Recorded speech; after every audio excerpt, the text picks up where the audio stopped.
বর্ষণ ও পাহাড়ি ঢলে জুলাইয়ের মাঝামাঝি থেকে আসামের 16টি জেলায় বন্যা শুরু হয়। জুলাইয়ের শেষ দিকে বন্যা পরিস্থিতির কিছুটা উন্নতি হলেও আগস্টের শুরু থেকে ফের অবনতি ঘটেছে। আসামে চলমান বন্যায় এ পর্যন্ত 98 জনের মৃত্যু হয়েছে।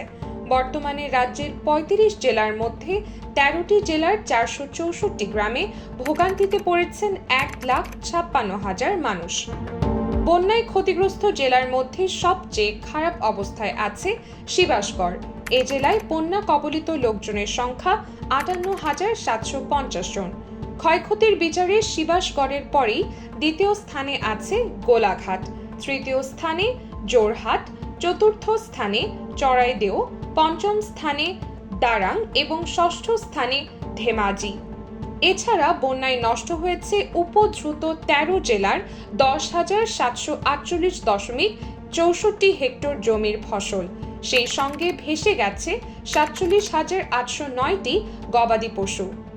এএসডিএম এর তথ্য অনুসারে বন্যা কবলিত 13 জেলার বিভিন্ন গ্রামে মোট 126টি বাড়ি সম্পূর্ণ ধ্বংস হয়ে গেছে এবং আংশিকভাবে ক্ষতিগ্রস্ত হয়েছে 344টি ঘরবাড়ি।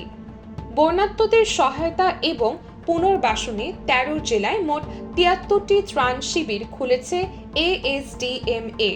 বর্তমানে এসব শিবিরে আশ্রিত অবস্থায় আছেন 10,326 জন।